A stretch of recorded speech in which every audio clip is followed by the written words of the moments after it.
I always enjoy hearing your stories of how you started homeschooling with the Charlotte Mason method. Everybody's story is unique, yet there are also some similarities that just bind our hearts together as we hear those from each other. Well, today we want to share with you the stories of a couple of us here at SCM.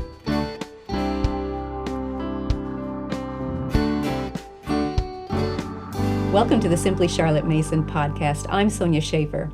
Joining me today is my longtime friend, I won't say old friend, but longtime friend and co-worker, Karen Smith. We've been friends for at least 35 years now. Yes. Yeah. Yes. So we want to share with our listeners the story of how we started homeschooling with Charlotte Mason. And so we probably need to go clear back to how we met and what started this all off.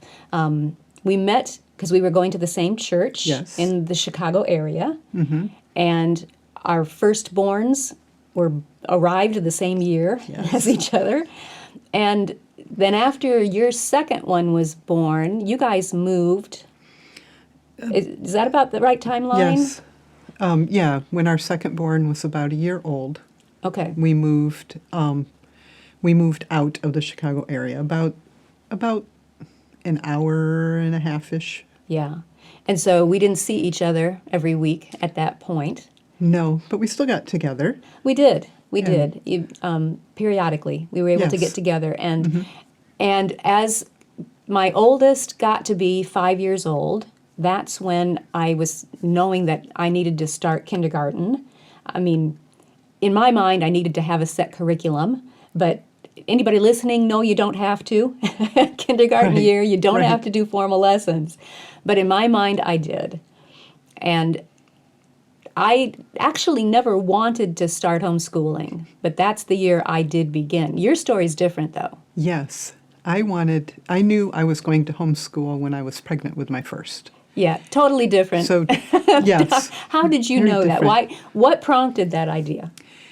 I heard some of the things that were being taught in the schools at that time, and I didn't want my children to be exposed to those things. And dare I say, what we hear coming out of the schools today, I mean, what I heard back then was milder. Yeah, it has not improved and it has over not the improved years. over the years. But I also wanted my children to have I'm going to say a unique education. I didn't want them to learn by textbook. I wanted them to experience their learning, the knowledge, and just life. And so that was important to me. Now, you've had a couple of experiences with that I think played into what your mindset was, because you often refer to that year. Was it your sixth grade year? Sixth grade year. That was such a highlight of your own education. For our listeners who have not heard you tell that story, talk about what happened your sixth grade year. So the school system I was a part of, public school system, they would take 2 students from every elementary school in the system, and half of those students for their sixth grade year would go to the zoo and have their lessons, and the other half of us had our lessons at the nature center. And we had traditional schooling. We had math, we had reading, but most of our time was spent on the nature study grounds, learning about the nature that was around us. We'd spend days drawing wildflowers in the spring. We put a child's wading pool in one of our classrooms and filled it with pond water and turtles. So, I mean, that was the learning that I wanted my kids to have, that more hands-on and experiencing things. I knew then that all our learning did not have to come from a textbook. What you're describing to me sounds like something you made a personal relation with. And that's what you were after. Yes. You wanted your children to form those relations, not just, recognize the name on a test and move on. Yes. Yeah. And I had a class in high school that was along the same lines. It was just a human anatomy and physiology class. But the teacher cared so much about us that he loved what he was doing. And so when we did dissection, he would do it alongside of us, not just stand up front and instruct us on what we were supposed to do. He would show us how to do it, and he was excited about it. And, you know, we learned all the bones in the body, of course, that type of a class. That's a lot to learn. But not just all the bones. We learned how to identify each individual bone on its own, plus all the little nooks and crannies and knobs and holes and whatever else was a feature of a bone. We had to know all of those, and it was very hands-on. And, you know, our final exam was our teacher stood up front with a box of bones, and he'd pull one out and ask us what it was, and then he'd point to something on that bone and ask us what it was. That was our final exam. And so very different than read this in the book. Mm-hmm. Now take the test based on what you read in the book. So those experiences showed you that you wanted to homeschool. Yes. That's what Yes. motivated that decision. And that learning could be different Yes. than what we traditionally think it is. That unique experience Yes. that you wanted for your kids. Yes. Well, when I was going to start kindergarten with my oldest, I only knew about 2 different approaches. I knew there were textbooks, and I didn't want that. The only other approach I knew about was unit studies. Yes, that's what I knew too. Yeah. So I got a unit study curriculum for that kindergarten year. And I'll tell you, Karen, my experience, okay, by the end of that year, I was burnt out. You know me. I am not an artsy, craftsy person. No. And doing all those hands-on projects really took a lot out of me. Now, my kids enjoyed them. Oh, yes. They loved doing it. But what I discovered at the end of that year was they remembered the projects, but they forgot the readings that the projects were supposed to be tied to. You know, it was like you do the reading, and then the project's going to cement this in their mind. But they would remember the project and not the reading. It's like when you can remember the song of an ad or the slogan of a commercial, but you can't remember what business it's for. Yes. You know? Yes. That's kind of what my experience was at the end of that year. Yes. And I had a similar experience with the unit studies that we used. Now, we lasted more than 1 year, but having mostly boys, I wanted more hands-on learning, but they loved the projects, but they couldn't tell you why we did them. And the thing that we liked most about the unit studies that we were using were the books that were scheduled for us to read. And those were living books. They were living books. Yeah. Yes, they were. And so we just started enjoying those, and that's what I started looking for. So I had never heard of Charlotte Mason. Mm-hmm. I didn't even hear about Charlotte Mason until several years after we started doing Charlotte Mason things naturally on my own. Yeah, you would bring those in just because it was common sense to you, second nature to you, to let's do this, let's do this. And then we went to, at the end of that kindergarten year, we went to a homeschool convention in Illinois, and I remember going to a workshop. I don't think you were with me. No, I did not go to that one. I think I told you about it later. I narrated to you later. But in this workshop, the speaker said, yes, you've got textbooks and you've got unit studies, but there are other ways you can approach homeschooling too. And I think she probably only did like a paragraph on Charlotte Mason.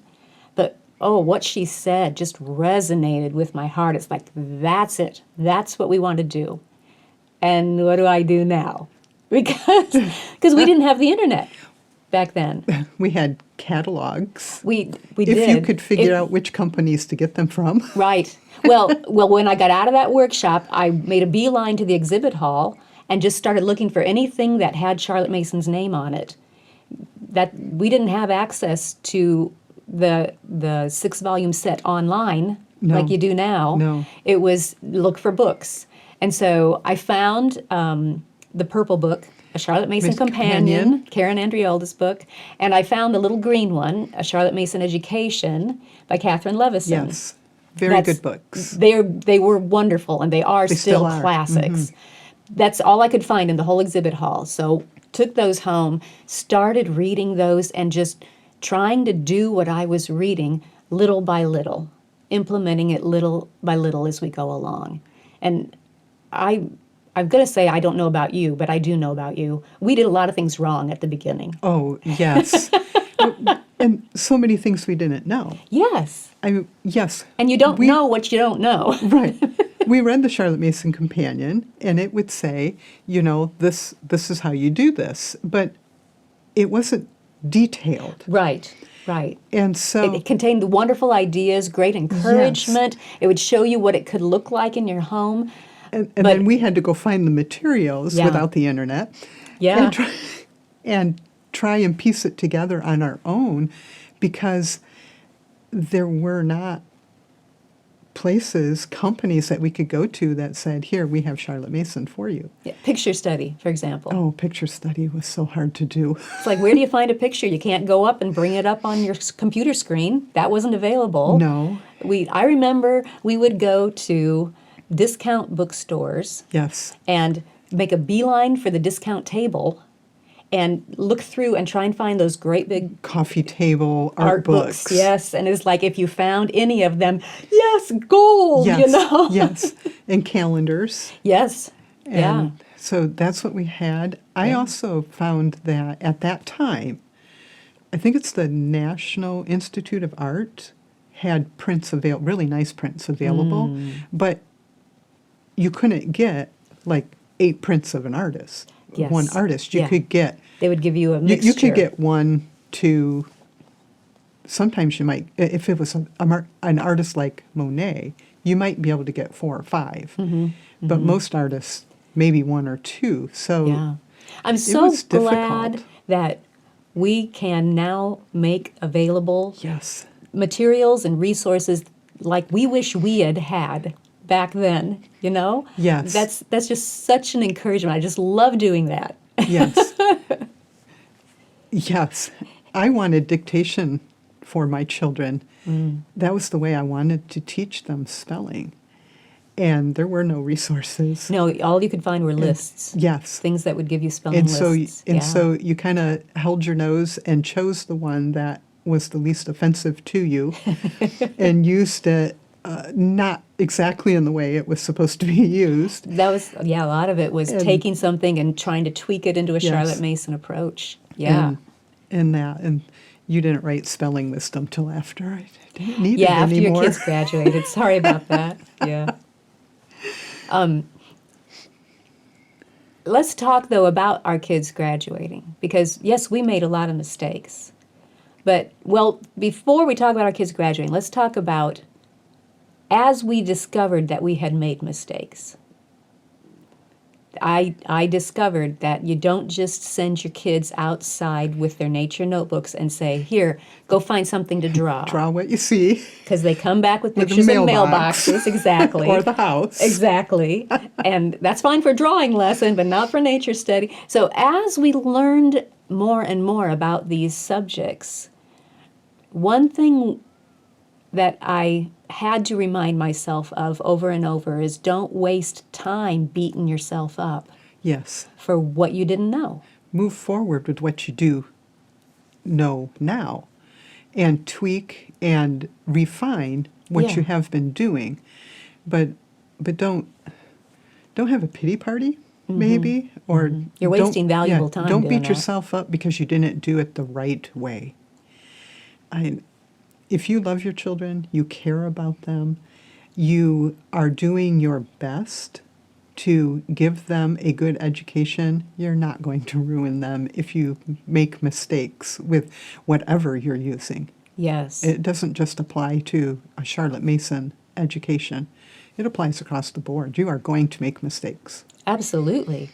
And the other thing that reminds me of is that we intentionally kept studying. Yes. It wasn't just, oh, every once in a while we would suddenly stumble upon something that we had done wrong. It was that we were being very intentional Yes. to keep learning about the Charlotte Mason method. Whenever we would find a new book or a new resource, or finally got my hands on the 6-volume set, woohoo, look at here, I got it. You know, you remember it had the apple Yes. little Yes. decorative thing around the 6 volumes. Yes. But once we got those, we would keep learning and more intentionally keep learning about the Charlotte Mason Yes. method, so we could keep improving.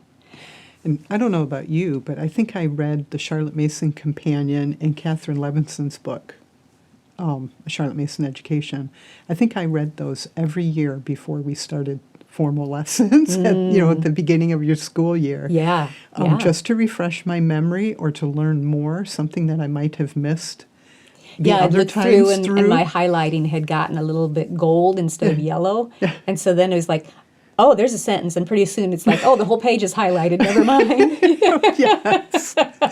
Yes. But even refreshing our memory on what we were supposed to be doing or how we could be doing Yes. how we were teaching our children was important. And not just going, okay, I know all that, and we're just going to wing it from here. That continual education for us helped refine how we were educating our children. Yes. And let's talk about graduation now. I mean, both of our oldest are 34 this year. Yes. And I think they turned out just fine. Oh, yes. Yes. More than just fine. They are creative people. Yes. They still love to learn. They do. And not just our oldest, but our other children All also. of them. Yes. And Yes. I'm sometimes amazed with what they know, and Because they're keeping up with learning. Even all now, the they're time. learning new things all the time. and they Yeah. enjoy different things, Yeah, wide variety. and the things that they enjoy sometimes is to me remarkable. They're sometimes I view my learning experience, and because of that, I mean, I continue to learn, but probably in a more narrow sense than my children do. My children have a wider variety of interests, I think, because of the education that they had. Yes, yes.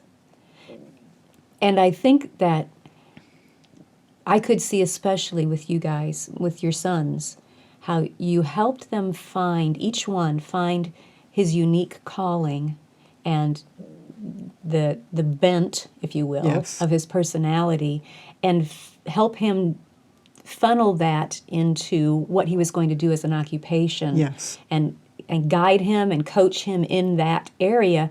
But it wasn't tunnel vision. No. Even as you did that, you continued to spread a wide feast. Yes. Yes. It's wonderful to see that balance. Not a lot of kids have that type of balance, but well, ours do. You know. Yes. And I know, just like Doug and I, we enjoy being with our adult children. Absolutely. And we enjoyed being with them when they were teenagers because they Yes. were interesting people. Yes. And not just interesting, but they had the character as well. They were respectful. Yes. They told the truth. They were kind because of educating the whole person. Yes. It was, and that's not to blow our own horns and say, look what we did. That is to no, say, it's not what I did. this is the result of implementing these methods, these techniques, if you will, even this mindset. Yes. That, with a lot of prayer, Oh, brings about Daily. the wonderful result. I mean, if any people, anyone new to Charlotte Mason homeschooling is wondering, what do I get at the end of this? You know, is this worth it? Is it going to achieve what I hope? I would say unequivocally, yes. yes. If what you hope for your children are to have children who know how to learn and love learning, Yes. and if that's your goal, yes. That is so true, because number one, the Charlotte Mason approach that we used kept our children's love for learning alive. Yes. They were encouraged to pursue interests. They had the afternoon occupations to specialize wherever they wanted to, but we kept giving them the wide variety. So they love learning still to this day. And the methods are not complicated. No. Narrate. You read it, you tell it back. It can be a difficult ask sometimes because you really have to focus on it, but it's not a complicated method at all. No. And I think the more the kids used those, and the more we used them, because it rubs off on the teacher too. The more they became second nature. Yes. So I often compare it to using a knife and a fork. When the kid first starts with utensils like that, they're looking at the knife and the fork and they're watching what they're doing with it, But after a while, when you ate breakfast this morning, I didn't notice you staring at your spoon. No, I didn't. We were looking at each other talking the whole time. You didn't stare at your fork. No. But we were using them. It was second nature. And I think that's the way it is with Charlotte's methods. Yes. Those become instruments to help you keep learning, but you don't look at the instruments anymore. I think they become a part of who you are. Yes. It's the way you live life to learn. I think it's just part of who you are. Life is interesting, and you want to learn more about all aspects of it. And you want that personal relation. You want to learn more for yourself. Yes. Because, as Charlotte said, knowledge for knowledge's sake. That's what our schools, this is not Charlotte's exact words, of course, but that's the main focus of our schools is knowledge for its own sake. Yes. Loving that knowledge. Yes. Growing as a person. It's all included. So, yeah, I like your kids.